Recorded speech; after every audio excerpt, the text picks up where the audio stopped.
Hello everyone, welcome to SwitchUp. My name is Glen and today we've got a look at 10 of the games coming out on the Nintendo eShop next week. Now just to let you behind the curtain for a minute, I'm recording this on Thursday during the day so there is time for a little bit more to drop, but this is what's on offer as it stands at the moment. Will there be anything interesting enough to tear me away from Football Manager 20 as I march towards the Bundesliga title with Stuttgart? Well, let's find out.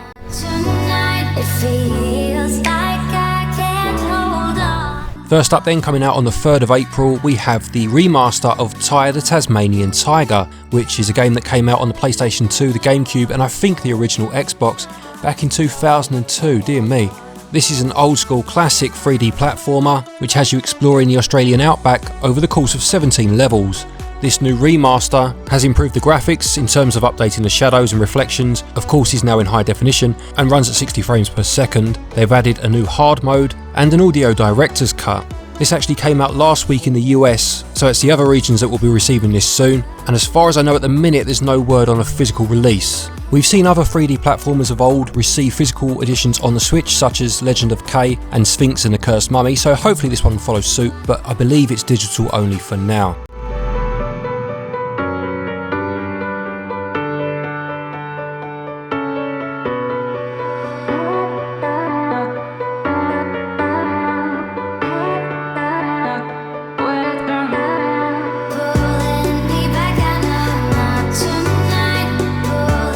Next up, coming out on the 7th of April, we have a game called Valor, which is a hack and slash action platformer, and I think this one is already available on Android. It promises responsive gameplay, the chance to explore for hidden treasures, and challenging boss fights, as well as a new Game Plus mode. From what I've seen, the Android version has received pretty good scores, and judging by the trailer, it looks to have quite a nice fluidity about it. At $11.99 or $12.99, this one might be worthy of a pickup, and as I said, it comes out on the 7th.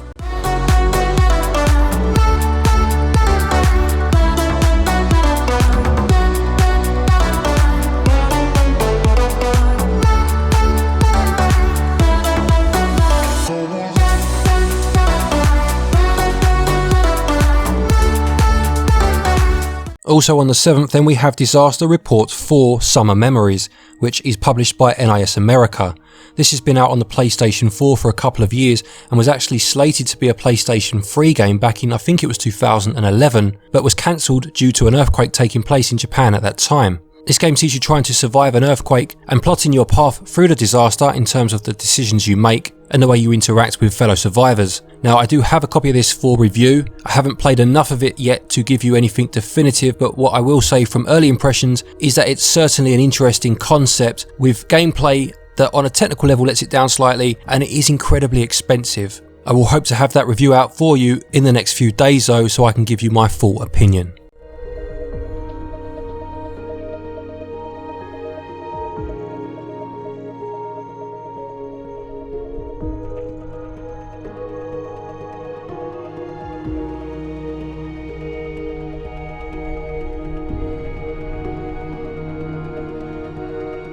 Next up then, coming out on the 8th, we have Galaxy of Pen and Paper, which is a sequel to Knights of Pen and Paper and Knights of Pen and Paper 2, albeit obviously this time with a change in theme. Now these are dice-based RPGs with turn-based combat, customization available for your character builds, and as I mentioned, that dice-based mechanic lending itself towards a tabletop style game. This is the +1 edition, which includes extra characters, classes, skills and planets to explore, and as well as this base game, the treble pack is also available this week, the bundle with the 2 games I mentioned earlier and this one all being released together, and all of that has 20% off if you own one of the company's previous games.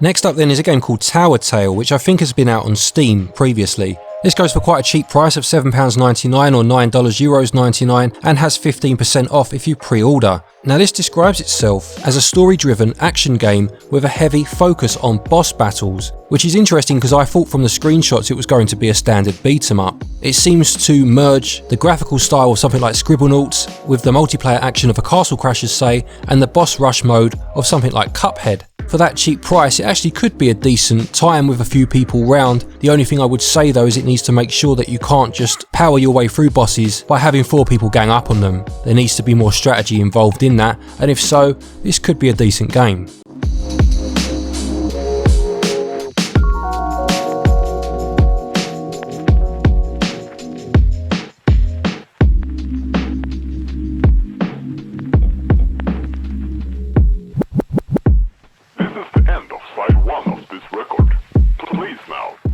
Next we have a game called Convoy, a tactical roguelike, which sees you trying to cross the wastelands in a dystopian future in a convoy of combat vehicles trying to repair your broken spaceship. You need to make choices as you go to try and keep your convoy and your cargo safe, and the game does include permadeath. Now I'm going to be honest, I'm a little bit permadeathed out at the minute. I like to make a bit of progression in games at the moment, but one thing I will say about this game, not so much about the game itself, but the style of it, and certainly the thumbnail on the eShop, just reminds me of Mask. I don't know if anyone else remembers that cartoon, but man, it was fantastic back in the day. I might even get this one and just hum the Mask theme tune in my head while I'm playing it.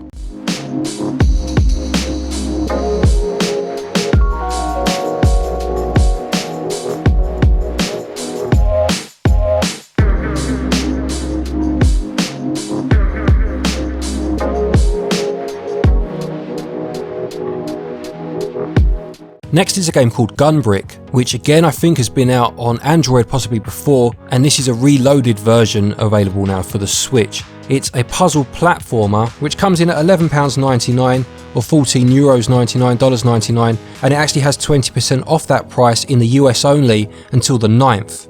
As well as the puzzle platforming, it has a combat element to it as well, with you having a shield to defend yourself and a gun of course to attack, and it also promises to have some pretty epic boss fights.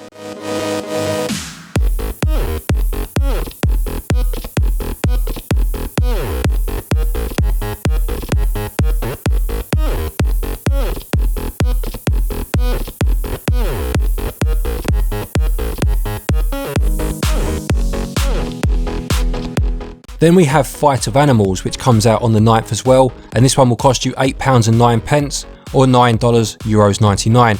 And again, this one has 10% off, but this time only for the European regions it seems.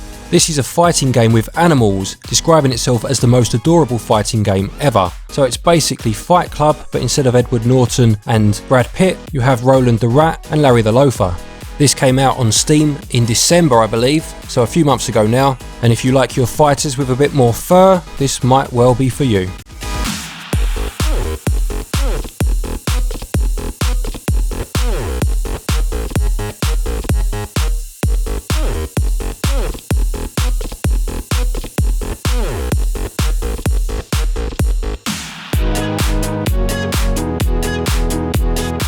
The penultimate game then is a game called Depiction, which is a Picross game with a twist in that you have 3 separate layers that you have to work out, and they will then be put together to form the overall picture. Now, I've never been a huge fan of Picross myself. I'll be honest, I don't think I ever really understood it, but my wife is a huge fan of these sort of games. She will spend 40-50 hours on each one of these, and I'm pretty sure this is one that will end up being picked up in this household this week. At £6.49 or $7.99, and that price getting you 96 images, but of course timesing that by 3 as you have 3 for each one, and a range of different grid sizes going from 4x4 up to 24x24, these games usually provide pretty good value for money. If you enjoy Picross games, this one might just be unique enough to be worth picking up.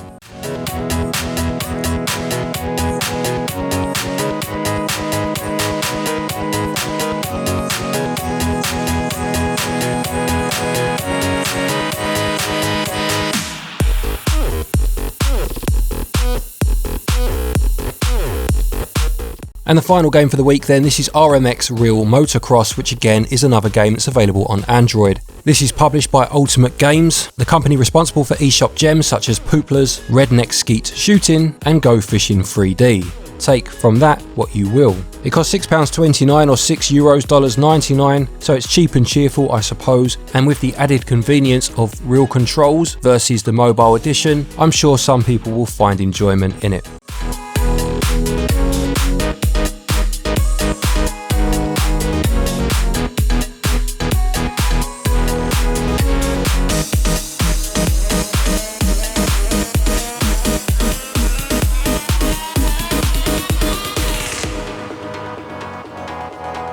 So that's it for this week then. Let's be perfectly honest, not only a port heavy week but a mobile port heavy week as well. So to answer my question at the beginning, will this be pulling me away from Football Manager? The answer is a resounding no.